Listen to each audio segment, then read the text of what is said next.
दोस्तों एक सूचना दे दे, बहुत ही महत्वपूर्ण सूचना है। अगर आप मेरा वीडियो देखते होंगे या अगर हमको आप फॉलो करते होंगे तो यह सूचना हम आपको लगभग 1 महीना पहले ही बता दिए थे कि बिहार में देखिए होमगार्ड का बहाली आने वाला है। क्यों बहाली आने वाला है? क्योंकि 10,000 प्लस होमगार्ड जो है रिटायर होने वाले हैं। तो ऐसे में जो है आपको न्यू वैकेंसी आपको आने वाला है, हम आपको बताए थे। ठीक है, अब देख लीजिए बिहार के जो डीजी हैं, समझ गए, जो आपका गृह रक्षा वाहिनी के जो डीजी हैं आपको शोभा होटकर, उनके द्वारा ये बोला गया है कि 28,000 पदों का जो है हम विज्ञापन दे रहे हैं। कितना पदों का? तो 28,000 पदों का विज्ञापन दे रहे हैं। और इनके द्वारा एक चीज़ बोला गया है, देख लीजिए क्या बोला गया है। एक आपको पता होगा कि पिछला बार जब होमगार्ड का बहाली आया था तो लगभग 15,000 प्लस पदों का आया था, 15,000 प्लस पदों का। ठीक है, अब जो है इस बार कितना पदों का आएगा? 28,000 प्लस पदों का बहाली आएगा। क्यों 28,000 क्या आएगा? क्योंकि 10,009 से 10,000 अब जो है आपको रिटायर होने वाले हैं। ये सारा चीज़ हम आपको ऑलरेडी पहले सब वीडियो में बता चुके हैं। और देख लीजिए वही सेम हेयर यहाँ पे जो है बोला गया है। देखिए क्या बोला गया है कि बिहार जो है, सारा चीज़ हम आपको बताएंगे कि कौन कौन आवेदन इसका कर सकते हैं, उम्र सीमा क्या चाहिए, सारा चीज़ हम आपको बताएंगे इसी वीडियो के माध्यम से। तो बोला गया, देख लीजिए कि बिहार गृह रक्षा वाहिनी के 78वां स्थापना दिवस पर विभाग के डीजी जो आपका शोभा होटकर हैं, उनके द्वारा बोला गया है कि बिहार में जो है गृह रक्षा जो है वाहिनी के, ठीक है, आपका जो है सरकार तत्पर है। और इसको लेकर के जो है 28,000 वैकेंसी आपको देखने को मिलेगा। कितना? तो 28,000 बहाली देखने को मिलेगा। और जिसमें 10,000 देखिए रिटायर होने वाले हैं। तो इसी को लेकर के जो है 28,000 आपका वैकेंसी देखने को मिलेगा। अब इसको लेकर के जो है पूरी तरह तैयारी या प्रक्रिया शुरू कर दिया गया है। मतलब 28,000 आपको बहाली देखने को मिलेगा। पिछला बार जब आप होमगार्ड के फॉर्म भरे होंगे तो लगभग 15,000 प्लस पदों का बहाली निकला था। ठीक है, अब जो है इस बार 28,000 पदों का बहाली निकलेगा। अब सबसे महत्वपूर्ण चीज़ क्या है कि 40 साल तक आवेदन आप कर सकते हैं। और 40 साल तक तो कौन कौन आवेदन कर सकते हैं, उम्र सीमा क्या चाहिए, कैसे आपको सिलेक्शन होगा, दौड़ कितना चाहिए, फिजिकल कितना चाहिए, सारा चीज़ हम आपको इसी वीडियो के माध्यम से बता देते हैं। तो पूरा वीडियो को ध्यान से देखिएगा और समझिएगा। तो आइए शुरुआत करते हैं। देख लीजिए ये पिछला विज्ञापन का नोटिफिकेशन है। जो पिछला बार जो फॉर्म भरे होंगे उनका नोटिफिकेशन है। इसमें क्या रहता है? तो पहला इसमें रहता है कि जिला बाय जिला सीट रहता है। ठीक है, कौन सा जिला में कितना सीट है इसका पूरा आपको डिटेल इस बार भी, जैसे कि ये 15,000 सीटों का ये पूरा तरह से ब्यौरा है। तो अगर इस बार 28,000 सीट आएगा तो 28,000 सीट में जो है आपको यहाँ पे क्या किया जाएगा? तो 28,000 सीट में आपको यहाँ पे बांटा जाएगा कि जनरल कैटेगरी का कितना सीट रहेगा, ईडब्ल्यूएस का कितना रहेगा, अनुसूचित जाति कितना रहेगा, अनुसूचित जनजाति कितना रहेगा, अत्यंत पिछड़ा का कितना रहेगा, पिछड़ा कितना रहेगा, पिछड़ा वर्ग के महिलाओं का कितना रहेगा। और खास करके बिहार में जो 35% क्षैतिज आरक्षण है बिहार में महिलाओं को, तो महिलाओं के लिए भी जो है अलग से सीट इसमें रहेगा। ठीक है, तो ये आपको रहेगा। आप जौन से जिला से हैं उसी जिला से आप आवेदन कर सकते हैं। ठीक है, अब यहाँ पे ध्यान से समझिएगा यहाँ पे कि कौन कौन इसको आवेदन कर सकते हैं, क्या चाहिए, पूरा चीज़ हम आपको बताते हैं। तो सबसे पहले जो इसका आवेदन करना चाहते हैं, जो भी इसका आवेदन करना चाहते हैं, तो सबसे पहले आपको बिहार के निवासी होना चाहिए। क्या होना चाहिए? तो बिहार के निवासी होना चाहिए। और मिनिमम जो आपका उम्र है वो आपको 19 साल होना चाहिए। मिनिमम उम्र 19 साल। और मैक्सिमम जो आपका उम्र है, मैक्सिमम अधिकतम 40 साल तक आप आवेदन कर सकते हैं। अब जो है मिनिमम और मैक्सिमम आपको कब से गिना जाएगा? तो 1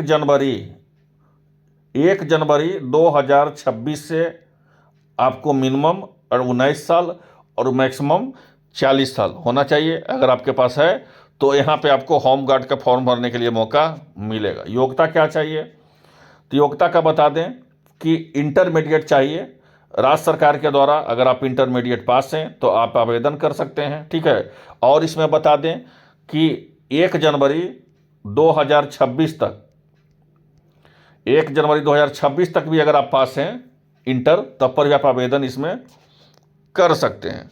अब आइए फिजिकल, क्योंकि इसका नौकरी तो फिजिकल पे होना है, तो इसमें तो कोई एग्जाम होता नहीं, इसमें फिजिकल पर है। तो पहले देख लीजिए ऊंचाई का, हाइट क्या रहेगा आपको? तो हाइट आपको 162.56 चाहिए सेंटीमीटर। ठीक है, ये और आपको यहाँ पे देख सकते हैं कि कुछ कुछ जिला को जो है यहाँ पे बोला गया है कि कौन कौन जिला का जो है कहाँ पे। देख लीजिए किशनगंज हो गया, पूर्णिया हो गया, कटिहार हो गया, सहरसा, सुपौल हो गया। ये सब जो है पुरुषों के लिए न्यूनतम हाइट जो है 5 फीट 2 इंच भी चलेगा। और सभी वर्ग के महिलाओं के, ये तो पुरुष का हो गया, महिलाओं के 153 चाहिए। 153 और पुरुष के 162.56। सीना का बात कर लिया जाए तो 76 सेंटीमीटर सीना चाहिए आपको, ठीक है, 76 सेंटीमीटर। अब बिना फुलाए आपको 76, अब फुला करके आपको 5 सेंटीमीटर फुलाना है, वही चाहिए। महिलाओं का यहाँ पे नाप सीना का नहीं होता है, आपको पता होना चाहिए। चलिए, अब जो है आवेदन का प्रक्रिया बता देंगे। तो आपको फॉर्म भरने में 200 रुपये ही लगेगा, और आपका जो है अनुसूचित जाति जो भी रहेंगे उनका, महिलाएं रहेंगे उनका 100 रुपया लगेगा। लेकिन यहाँ पे कुछ बदलाव कर दिया जाएगा। क्या बदलाव कर दिया जाएगा वो जानिए। जैसे कि अब यहाँ पे 200 रुपया लग रहा है, लेकिन अब यहाँ 200 नहीं लगेगा। अब किसी भी महिलाओं को, पुरुष के पहले तो अनुसूचित जाति, अनुसूचित जनजाति और महिला का कोई चार्ज नहीं लगेगा फॉर्म भरने में इस बार, जो विज्ञापन 2026 में आएगा। और गैर आरक्षित और EWS या थर्ड जेंडर जो भी होंगे, इन लोग के 100 रुपया लगेगा, क्योंकि बिहार के मुख्यमंत्री जी के द्वारा घोषणा किया गया है कि 100 रुपया ही आपको अधिकतम लग सकता है फॉर्म भरने में। इसका अध्यक्ष कौन होता है, क्योंकि होमगार्ड का जो बहाली होगा, ठीक है, उसका अध्यक्ष कौन होगा, उसका जो है सदस्य कौन रहेंगे। तो अध्यक्ष जो है जिला पदाधिकारी होते हैं, अभी भी रहेंगे। इस बार जिला 2026 में भी जो बहाली 28,000 रहेगा, उसका भी जिला पदाधिकारी ही रहेगा।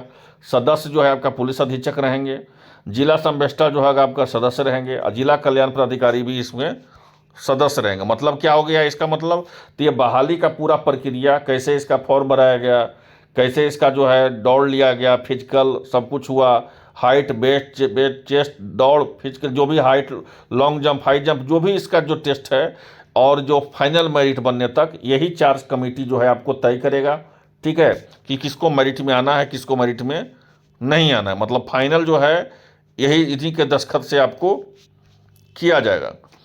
अब यहाँ पे देख लीजिए क्या बोला गया है, बहुत इंपॉर्टेंट चीज़ है ये, कि अभ्यर्थी जिस जिला के निवासी हैं एकमात्र उसी जिला से आवेदन भर सकते हैं, ठीक है। मतलब जौन से जिला आप रहिएगा, जो 28,000 जो वैकेंसी निकलेगा, तो जौन से जिला से आप हैं उसी जिला से आप आवेदन कर सकते हैं। यदि कोई अभ्यर्थी एक से अधिक जिला में आवेदन पत्र भरते हैं तो ऐसे स्थिति में उनको रद्द कर दिया जाएगा। मतलब जौन से जिला आप हैं उसी जिला से आप आवेदन कर सकते हैं।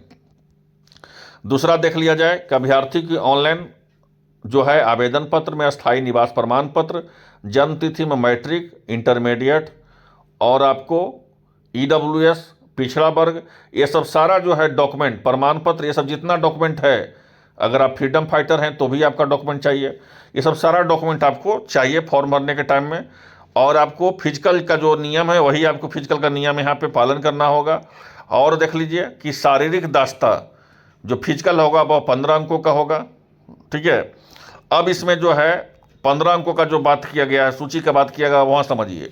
तो शारीरिक दास्ता में देख लीजिए अभ्यर्थी को यहाँ पे बायोमेट्रिक रजिस्ट्रेशन किया जाएगा। बायोमेट्रिक मतलब थंब से। फिर सत्यापन के उपरांत सर्वप्रथम दौड़ होगा।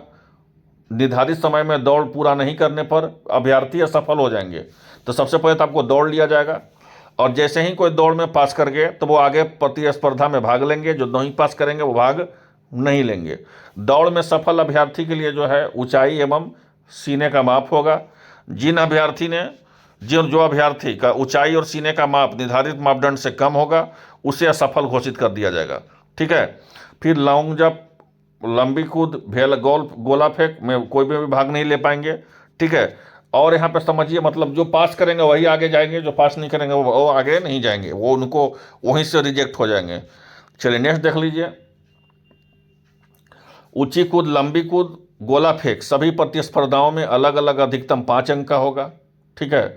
अभ्यर्थी को ऊंची कूद मतलब हाई जंप, लॉन्ग जंप और गोला फेंक तीनों में जो है अधिकतम 3 मौका दिया जाएगा, 3 अटेम्प्ट आपको दिया जाएगा। चलिए और देखते हैं। यदि कोई अभ्यर्थी शारीरिक दक्षता परीक्षा या कोई निर्धारित तिथि पर या उस पर उपस्थित नहीं होता है तो दूसरी तिथि पर उसको मौका नहीं दिया जाएगा। मतलब जो आपको डेट दिया गया है वही डेट में आपको यहाँ पे उपस्थित होना है।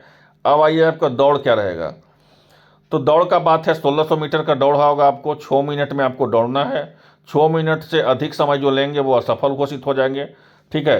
अब यहाँ पे पुरुष के लिए, महिलाओं का भी है कि यहाँ पे 800 मीटर का दौड़ होगा। जहाँ पुरुष के 1600 मीटर, वहाँ महिला का डायरेक्ट 800। ये 5 मिनट में दौड़ना है आपको। अब 5 मिनट से अधिक समय लीजिएगा तो महिला भी असफल हो जाइएगा। ऊंची कूद में देख लीजिए, पुरुष का 4 फीट से कम में 0 अंक, 4 फीट अगर होगा तो 1 अंक, 4 फीट 3 इंच 2 अंक, इसी तरह जो है 4 फीट 6 इंच 3 अंक, इसी तरह जो है आपको बताया जाएगा। ठीक है, क्योंकि 15 अंक का यहाँ पे सब कुछ होना है, क्योंकि यहाँ पे देख लीजिए 15 ही अंक में जो है आपका पूरा यहाँ पे देखिए बोला भी गया है कि 15 अंक में ही आपका यहाँ पे चयन होगा,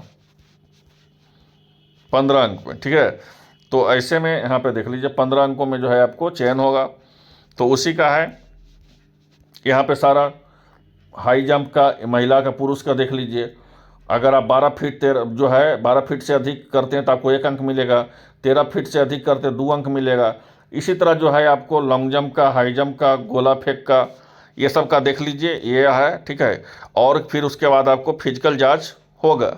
और मेगा सूची जो है आपको मेरिट लिस्ट, ये तो हम आपको दिखाई दिए कि 4 चीज़ से आपका मेरिट बनना है। एक आपको दौड़ से, एक आपको हाई जंप से, एक आपको लॉन्ग जंप से, और एक आपको गोला फेंक से। यही 4 चीज़ से आपको मेरिट बनना है। और सब में नंबर सिस्टम है, माने अगर आप 6 मिनट में अगर आप जो है 4 फीट 6 इंच जो है अगर आप फेंक देते हैं, वो हाई जंप कर लेते हैं तो आपको 3 नंबर मिल जाएगा। अगर आप ऊँची जंप जो है आपको 15 फीट से अधिक कर लेते हैं तो 4 नंबर मिलेगा। मतलब नंबर बेस पे आपका यहाँ पे सिलेक्शन होना है। अब यहाँ पे समझिएगा, मेरिट लिस्ट को लेकर के बता दें जो 28,000 पोस्ट का आएगा।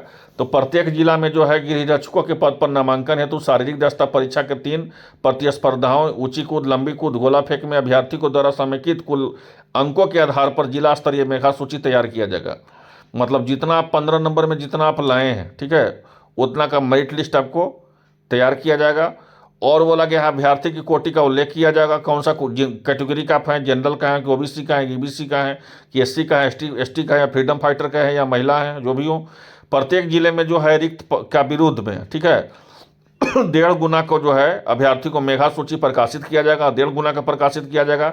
और मैंने मेरिट लिस्ट आपको मेधा सूची तैयार करने के लिए जो है क्या क्या पालन किया जाता है वो समझिए, जो इम्पोर्टेंट चीज़ है। तो मेधा सूची का बात में सबसे पहला बात यहाँ पे सबसे इम्पोर्टेंट है कि शारीरिक योग्यता हो, चाहे दास्ता परीक्षा हो। मतलब 2 या 2 से अधिक अभ्यर्थी का समान अंक रहने पर अधिक उम्र वाले को यहाँ पे मेरिट लिस्ट में मौका दिया जाएगा। ठीक है, ये हर परीक्षा में यही होता है, कोई नया नहीं है। अगर आपका समान प्राप्तांक है और जन्म तिथि के दशा में भी जो है आपको शैक्षणिक अर्हता का स्थान पर मेधा सूची का उस्ता रखा जाएगा। ठीक है, तो ये आपका सब सारा नियम है। और उसके बाद आप समझ लीजिए कि जो भी इसमें करना चाहते हैं तो उनके लिए एक अच्छा मौका है। 28,000 प्लस पदों का आपका बहाली है। और इसका विज्ञापन कब तक आएगा, तो उसका जल्द से जल्द विज्ञापन आपको जारी कर दिया जाएगा। समय आपको बिल्कुल भी नहीं लगेगा और सारा चीज़ हम आपको बता दिए, क्योंकि 15 नंबर का होना इसमें कुछ है नहीं विशेष बताने का। 15 नंबर का होने वाला है और इसमें कोई फिजिकल से इसका रिजल्ट होगा। इसमें कोई भी रिटन एग्जाम नहीं होता है। और 15 नंबर में जो जितना दौड़ लाएगा, जितना दौड़ में लाएगा, लॉन्ग जंप में, हाई जंप में, गोला फेंक में, उसी का उतना नंबर जितना लाएगा उसी में आपको मेरिट आपका बनेगा। और 1.5 गुना को आपको मेरिट लिस्ट दिया जाएगा। तो ये है, आप समझ लीजिए। ये सब देखिए शेड्यूल है आपका, दौड़ का, हाई जंप का, लॉन्ग जंप का, गोला फेंक का, पुरुष हो या महिला हो, इस सारा का देखिए शेड्यूल घोषित कर दिया गया है। और ये 15 नंबर के अंदर में आपको पूरा मेरिट लिस्ट का आएगा। और सबसे बड़ी बात, जो सबसे इम्पोर्टेंट बात है, ये 4 कमेटी का जो सदस्य बनाया गया है, इसी के अध्यक्ष में, मतलब इसी के अंदर में जो है सभी जिला से, क्योंकि जिला पदाधिकारी का रोल बहुत बड़ा है यहाँ पर। जितना बिहार में जिला है और सारा का रिपोर्ट जो है अंतिम में जिला पदाधिकारी के पास ही आएगा। फाइनल दस्तखत यहीं से होने के बाद ही जो है आपको मेरिट लिस्ट तैयार किया जाएगा। तो ये है पूरी तरह से, जो भी इंटरेस्टेड हैं वो 28,000 पदों के लिए हम आपको बहुत ही आसान भाषा में बता दिए। फिलहाल के लिए इतना ही और मिलते हैं इस वीडियो में। धन्यवाद।